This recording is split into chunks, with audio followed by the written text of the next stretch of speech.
জড়িয়ে ধরে, আবার কোটিপতি ভিখারিকে জড়িয়ে ধরে। শাস্ত্রে কলম দিলেন, যে প্রেম ভাণ্ডে করে জগতে দিলা ঢলে, ব্রাহ্মণে চণ্ডালে করে কোলাকুলি। কোথায়? ব্রাহ্মণে চণ্ডালে কোলাকুলি করে কোথায়? অন্য কোনো স্থানে সম্ভব নয়, একমাত্র এই কীর্তন আসর ছাড়া। যখন ভক্তের হৃদয়ে কৃষ্ণ প্রেম জাগ্রত হয়ে যায়, হরি নামের খেলাটা যখন ঊর্ধ্বগামী হয়ে যায়, কে ব্রাহ্মণ, কে চণ্ডাল, কে চামার, কে মুছি, কে ধনী, কে গরিব, কে হিন্দু, কে মুসলিম, এই ভেদটুকু তখন থাকে না। এক ভক্ত আর এক ভক্তকে হৃদয়ে জড়িয়ে ধরে ধুলায় পড়ে গড়াগড়ি যায়। তাই হরি নামের খেলা এমনই খেলা, কিন্তু অপরাধী জীব আমরা ওই খেলা খেলতে পারি না। জগতে কত পিতা পুত্র হরি নামের খেলা খেলছেন। এই হরি নামের খেলা আপনি হাজার হাজার ভক্তের মাঝে বসে খেলতে পারেন, লক্ষ লক্ষ ভক্তের ভিড়ে বসেও খেলতে পারেন, আবার এই খেলাটা আপনি একা একা ঘরে বসেও খেলতে পারেন। জগতের বুকে কত পিতা পুত্র হরি নামের খেলা খেলছেন। পিতা পুত্র হরি নামের খেলা খেলিতে খেলিতে, ওই যে বললাম না, প্রেমটা যখন ঊর্ধ্বগামী হয়ে যায়, কে পিতা আর কে পুত্র, এই আত্মস্মৃতি জ্ঞান তখন থাকে না। দেখবেন পিতা হয়ে পুত্রের চরণ দুখানি হৃদয়ে মাঝে জড়িয়ে ধরছেন।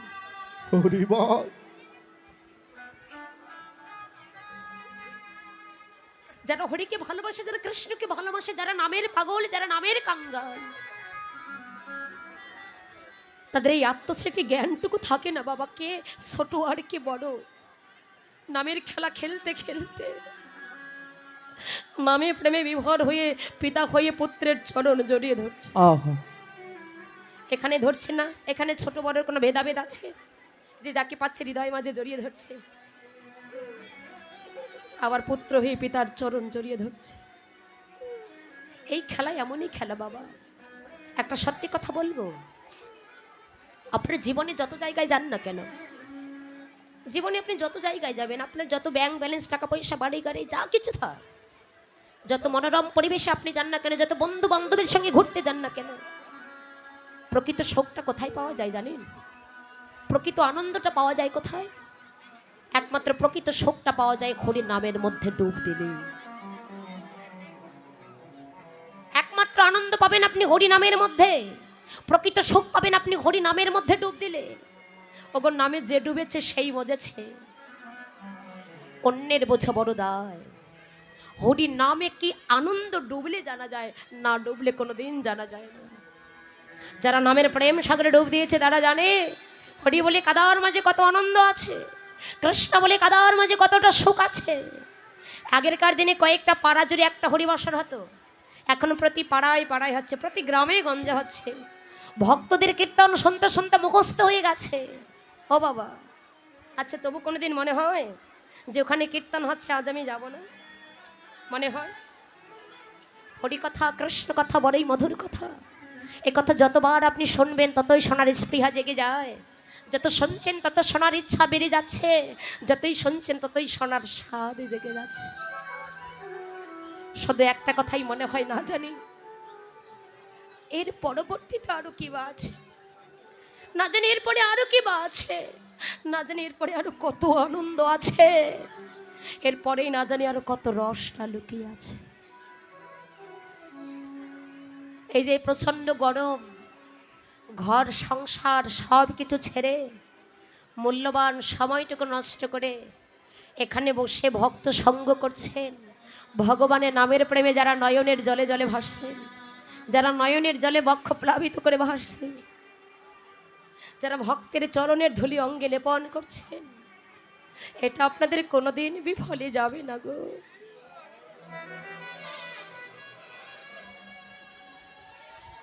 আজ আমি আমার প্রাণ খুলে,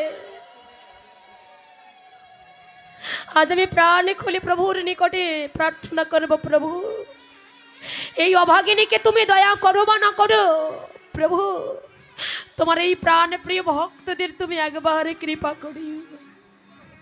তোমার প্রাণ প্রিয় ভক্তদের এই ভক্ত সঙ্গ, ভক্তের নয়নের জল, ভক্তের চরণের ধুলি যারা অঙ্গে লেপনে করছে, কৃপা করে তাদের নিজ গুণে নিজ কৃপা করে শেষের দিনে তুমি নিজ গুণে হাত ধরে ওই ভব নদীটা পার করে দিয়ে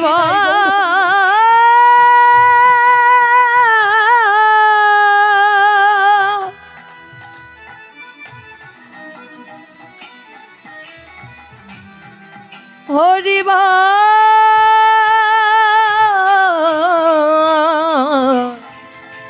বলে রে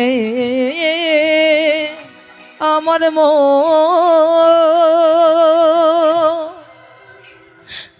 তুমি তোমার প্রাণপ্রিয় ভক্তদের নিজ গুণে ভব নদী পার করে দিও।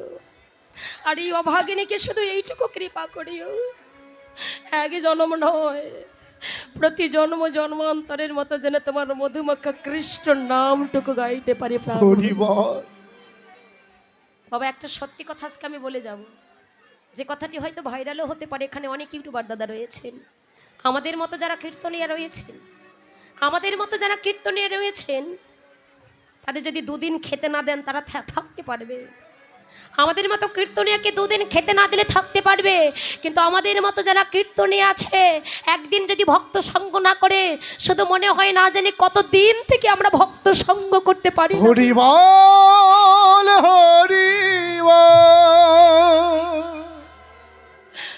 আপনাদের নিকটে আমার এইটুকু প্রার্থনা, আপনার সকলে প্রাণ ভরে আমাকে এইটুকু আশীর্বাদ করবেন। শুধু এক জন্ম নয়, প্রতিটা জন্ম জন্মান্তরের মতো যেন প্রাণ ভরে প্রভুর নামটুকু আমি গাইতে পারি,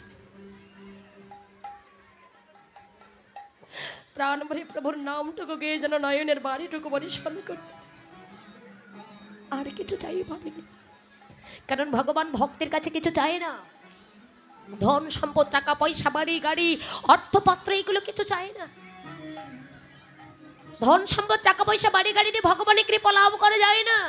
এই জগতে ভক্তি যার কৃষ্ণ তার সর্বশাস্ত্রে কয়, ভক্তি না থাকলে কৃষ্ণ দেখিলে বা তার কি হয়। একমাত্র ভক্তের ভক্তিতেই ভগবানকে ধরে রাখা যায়, ভক্তের ভক্তিতেই ভগবানের কৃপা লাভ করা যায়। ধন সম্পদ টাকা পয়সা বাড়ি গাড়ি অর্থপাত্র দিয়ে যদি ভগবানের কৃপা লাভ হতো, পঞ্চ পাণ্ডবদের আগে দুর্যোধনেরাই ভগবানের কৃপা লাভ করতে পারত। যাদের ঘরে কোটি কোটি টাকার সম্পদ ছিল, যাদের ঘরে লক্ষ লক্ষ লোকবল ছিল, তথাপিও তারা সামান্য যুদ্ধটাকে জয়লাভ করতে পারেনি। তার কারণটা কি? বলে ওদের ঘরে অনেক অনেক কিছু থাকতে পারে, কিন্তু ভগবানকে কেনার মতো সম্পদটুকু ওদের ঘরে ছিল না। এত এত কিছু থাকা সত্ত্বেও সামান্য যুদ্ধটাকে জয়লাভ করতে পারেন, তার কারণ হলো একটাই, ভগবান যে ওদের পক্ষে ছিল না গো। এ জগতে রাখে হরি মারে কে? মারে হরি রাখে কে? বাবা, ভগবান যদি কাউকে ভাসায়, এই জগতের এমন কারোর সামর্থ্য নেই যে তাকে ডোবাবে।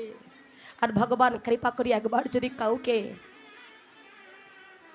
যদি কাউকে ডোবায়, কারো সামর্থ্য নেই ভাসাবে। আর ভগবান যদি কাউকে ভাসায়, জগতের কারো সামর্থ্য নেই যে তাকে ডোবাবে। তাই এই যে ভক্ত সঙ্গ, ভক্তের চরণের ধুলি, এটা থাকবে ভবপারের করি হয়ে। এসেছি একা, চলে যাব একা। এই যে উত্তর গোষ্ঠ লীলা আমরা শ্রবণ করছি, এই উত্তর গোষ্ঠ আপনার আমার প্রত্যেকের জীবনে একদিন ঘটবে। কারণ মানুষ তো মরণশীল, জন্ম আমাদের হয়েছে, এটা অতীব চিরনত চিরন্তন সত্য। সনাতন যেমন অতীব চিরন্তন চিরনত সত্য, তেমনি আমরা মানুষ, আমাদের জন্ম হয়েছে, মরতে আমাদের হবে। এটা দুদিন আগে হোক আর দুদিন পরে হোক, কিন্তু মরণের চিন্তা আমরা কেউ করি না। যেদিন তোমার আমার ভবলীলা সাঙ্গ হবে, যেদিন ভবপারের ডাক এসে যাবে, যেদিন ভব নদীর পার ঘাটায় গিয়ে দাঁড়াইয়ে রবে, ভব নদীর পার ঘাটায় একজন দাঁড়িয়ে থাকবে, তাকে কি করি দিয়ে ভব নদীটা পার হবে গো? সেদিন পারের কড়িটা তোমার কি হবে? মহাভারতে একজন দাতা ছিলেন কর্ণ, নিজের পুত্রকে বলিদান দিয়ে বৈষ্ণব সেবা দিয়েছিল, এমন দাতা আমরা হতে পারিনি। শুনেছিলেন বলি রাজার কথা, ত্রিপাদ ভূমি দান করেছিলেন, এমনও দাতা হতে পারিনি। শুনেছিলেন রাজা হরিশ্চন্দ্রের কথা, তার কাছে যে যা চেয়েছিল তাকে তাই দান করেছিলেন, কিন্তু একটা অহংকার ছিল, বলে আমার মতো দানবী রাজা জগৎ আর কেউ নেই। এই অহংকার ছিল বলে একদিন গুরুদেব বিশ্বামিত্র তার সমস্ত কিছু হরণ করলেন, কেড়ে নিলেন। তারপর বলছে, হরিশ্চন্দ্র বড় দাতা হয়েছ, সব দান করলে, দান করলে দানের দক্ষিণা দিতে হয়, দক্ষিণাটা তুমি আমায় দাও। নিরুপায় হয়েছিল, আমার বলতে তো কিছু ছিল না। কি করে গুরুদেবকে দানের দক্ষিণা দেবেন? একটাই সম্বল,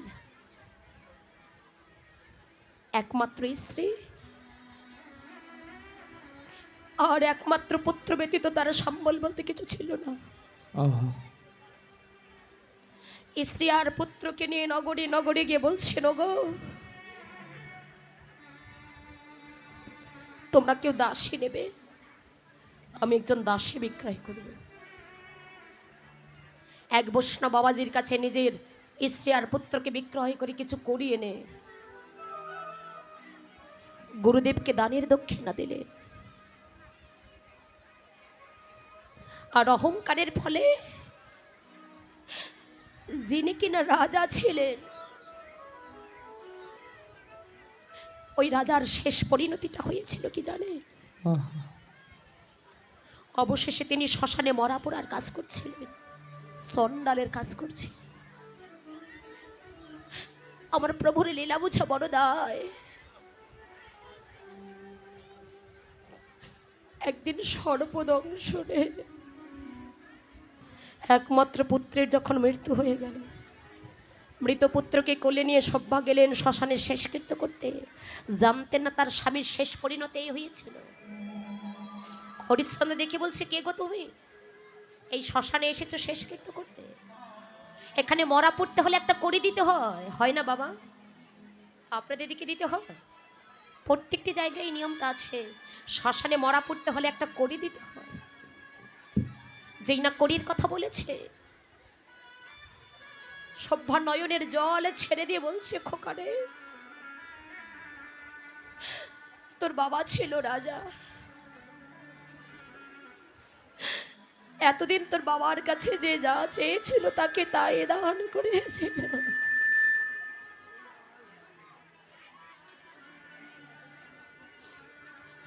কিন্তু আজ আমার ভাগ্যের কি নির্মম পরিহাস, ভবনদী পার হবো, সেই পারের সম্বলটুকু আমাদের কাছে নেই। কথাটি বলা মাত্র হরিশ্চন্দ্রের বুঝতে আর বাকি রইল না, বুঝতে আর বাকি রইল না যে স্ত্রী আর পুত্রকে বিক্রয় করে গুরুদেবকে দানের দক্ষিণা দিয়েছিলাম, এটা তো তারাই এসেছে গো। ছুটে গিয়ে মৃত পুত্রকে বুকে জড়িয়ে ধরে ভালোবাসার স্ত্রীকে সঙ্গে নিয়ে ভবনদীর পার ঘাটায় গিয়ে দাঁড়িয়েছেন। ভবনদীর পার ঘাটায় যিনি থাকেন, একটু পর ভবনদীর পার ঘাটায় গিয়ে দাঁড়িয়েছেন।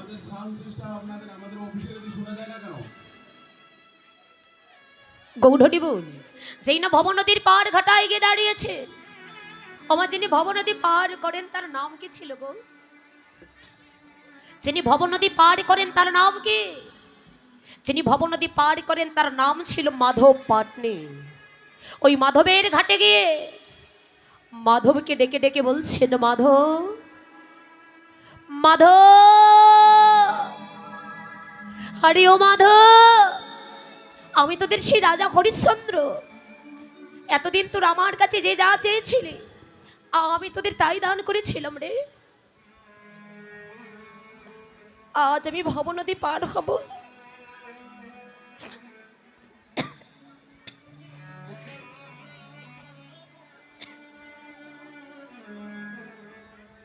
সেই পারের পারের সেই সম্বলটুকু যেন আমার কাছে নেই। মাধব, একবার নৌকাখানি ফিরাও না, একবার নৌকাখানি ফিরাইয়ে তুই আমার ভবনদী পার করে দে না। একবার নৌকাখানি ফিরাইয়ে আমায় ভবনদী পার করে দে না। নয়নের জল ছেড়ে দিয়ে মাধব পাটনিকে ডাকছে, হয় রে এমন সাধে রাজ্য ছাড়ি,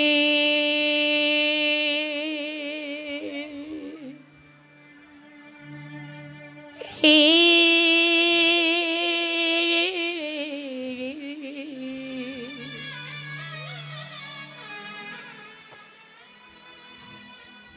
আজি হইলাম মাধব আমি দিন ভিখারি রে।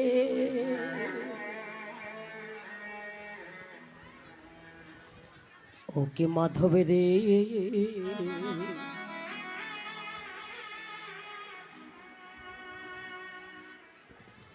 দয়া করে ফেরাও নৌকা পাহাড়ে রে। নিতাই গৌর প্রেমানন্দে হরি বল হরি বল হরি বল।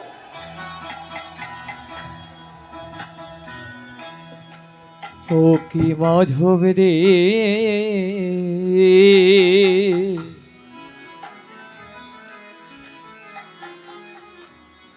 দয়া করে করে দিও নাই পারের করি। ও কি মাধব রে দয়া করে ভিড়াও নৌকা নই পারের করি।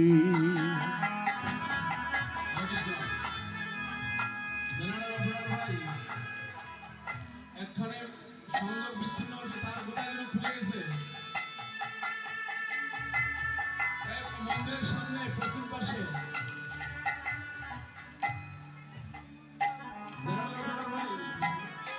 আপনার তারের সংযোগ খুলে গেছে মন্দিরের সামনে।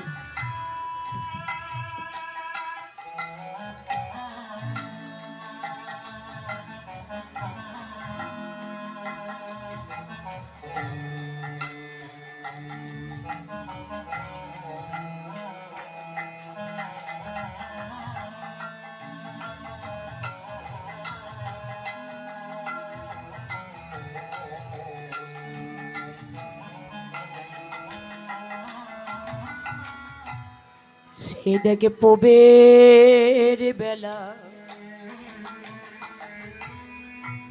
পশ্চিমে যা হাই গরি।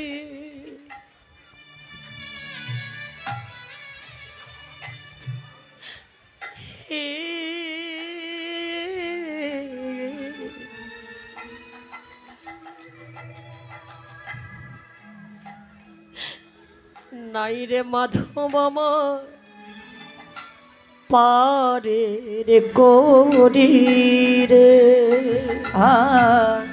পূবের বেলা পশ্চিমে যায় গড়ি।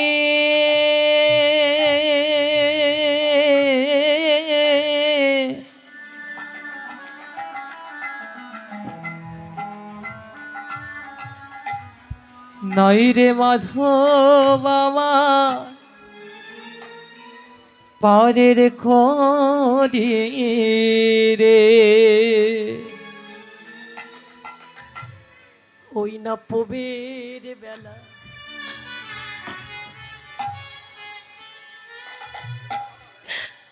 পশ্চিমে যা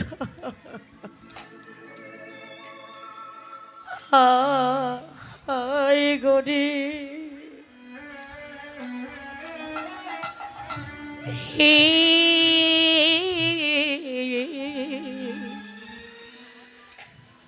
নাই রে মাধব আমার পারে করি রে। ও কি মাধব রে নিতাই গৌর প্রেমানন্দে হরি বল হরি দয়া করে ফিরাও তোরি ঘাটে রে। ও কি মাধব রে দয়া করে ভিড়াও তরি পারে রে। মাধব, একবার নৌকা খানি ফিরাও, একবার আমায় পার করে দে না।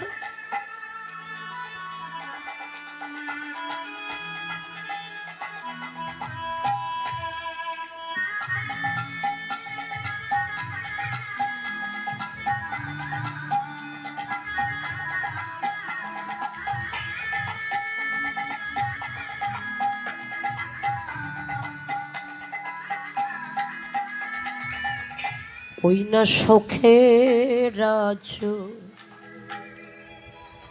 তেজ করি হে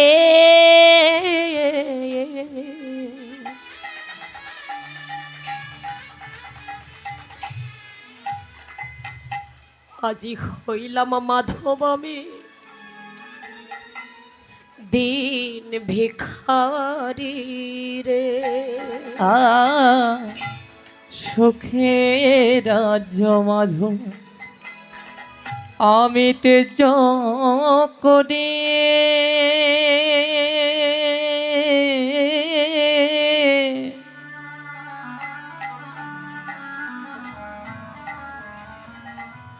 হইলাম মাধব আমি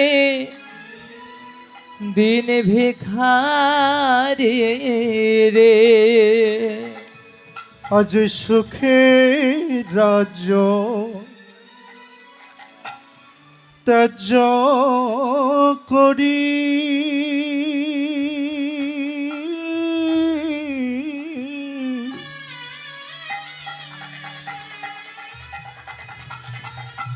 হইলাম মাধব আমি দিন ভিখারি রে। ও কি মাধব রে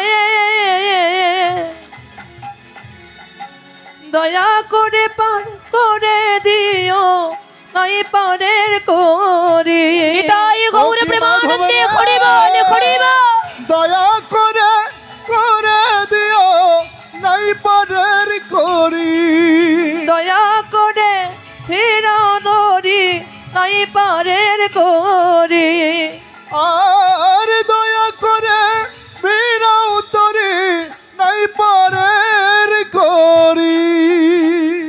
মাধব, একবার নৌকা খানি ফিরে আমায় পার করে দে না। তাই তো বললেন ওগো অবতার শ্রীরামচন্দ্র মাতা জানকীর পতি, তার হলো বনবাস ওগো তার হলো বনবাস। রাবণে করে দূরে গতি, হয় রে আগুনে পড়িল না। হয় রে আগুনে পড়িল না। ওগো কপালের কি লেখা, কপালে লেখা যায় না দেখা বাবা। কপালে যা লেখা থাকে এটা কোনোদিন আগুনেও পোড়া যায় না। কাহার সমান নাহি যায় চিরদিন কাহারো সমান নহি যায়। চিরদিন কাহার সমান নাহি যায়। আছে কে যে রাজা ধীরাজ, আজকে যে রাজা ধীরাজ আজকে যে রাধা ধীরাজ কালকে ভিক্ষা চায় কাহারো সমান নিতাই গৌর প্রেমানন্দে হরিবল। চিরদিন কাহার সমান নাহি যায়। চিরদিন কাহারো সমান নহি যায়। চিরদিন কারোর সমান যায় না। আজকে যে রাজা কাল সে ভিখারি, কাল যে ভিখারি আজ সে রাজা। আমরা বিপরীত শব্দে পড়ে চালো অন্ধকার সুখ দুঃখ দিন রাত্রি। যার জীবনে সুখ আছে তার জীবনে দুঃখ আসবে, আর যার জীবনে দুঃখ আছে তার জীবনে সুখ আসবে। মা হরি বল। তাই বলেন চিরদিন কাহারের সমান যায় না।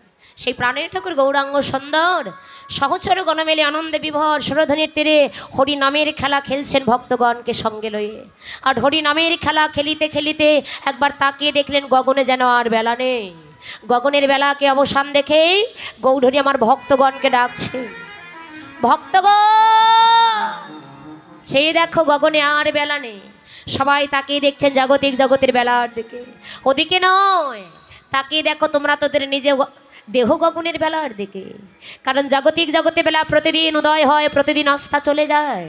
এবেলা প্রতিদিন সকাল হয়। গৌরহরি বল তাই বললেন তাকিয়ে দেখো ওই জাগতিক জগতের বেলা নয়, নিজের দেহ গগনের বেলার দিকে। তাই গৌরহরি ভক্তগণকে উদ্দেশ্য করে বলছেন, ভক্তগণ আর নয়, চেয়ে দেখো অগতিবায় অবসান হইল।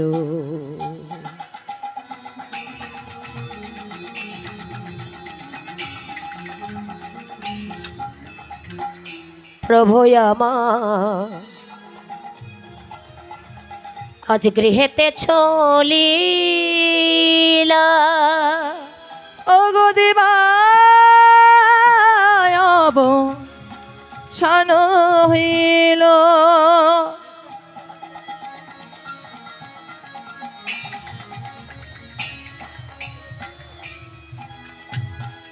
প্রভু আমার আজ গৃহেতে চলিলা, জননীর চরণে আসে।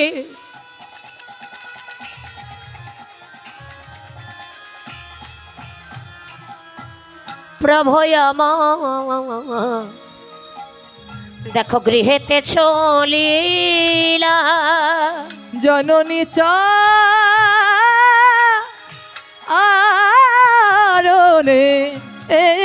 আসে।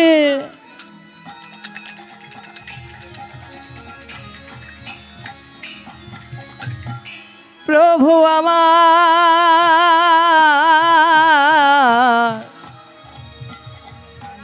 আজি প্রণাম করিলা, এসে প্রণামে করিলা, এসে প্রণাম করিলা। আমাদের বিশ্বপিতা ঘরে ফিরে এসে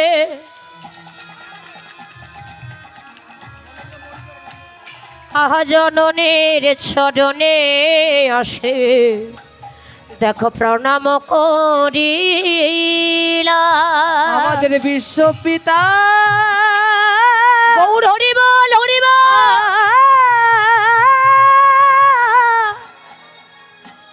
মায়ের চরণে আসে ভগ প্রণাম, প্রণাম করিলা।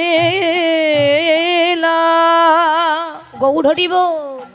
ভগবান ঘরে ফিরে এসে কার চরণে প্রণাম করছেন? মা মনিটর অফ আছে। কার চরণে প্রণাম করছেন? গৌর হরি। এখনো ঘরে ফিরে এসে জননীর চরণে প্রণাম করছেন। জননী মানে কি গো?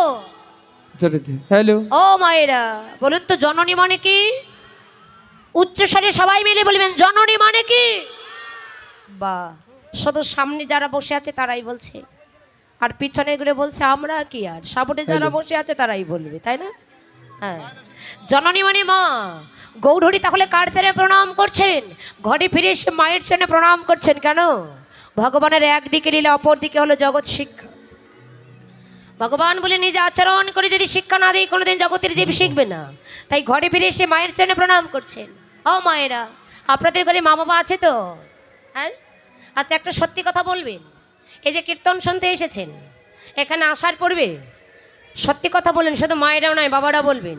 বলেন তো কারা কারা পিতামাতার চরণে প্রণাম দিয়ে, পিতামাতার কাছে অনুমতি নিয়ে, স্বামীর চরণে প্রণাম দিয়ে স্বামীর কাছে অনুমতি নিয়ে এই কীর্তন অঙ্গনে এসেছেন কীর্তন শুনতে? কারা কারা এসেছেন একটু হাত তুলুন তো। ও মাসি ভোটে দাঁড়িয়েছেন নাকি এক হাত তুললেন? বাবা মার্কা কি? কেউ আসেননি? না না কেউ নেই। কি চশমা দিতে হবে আমার চোখে? হাত তুলছে না কেউ?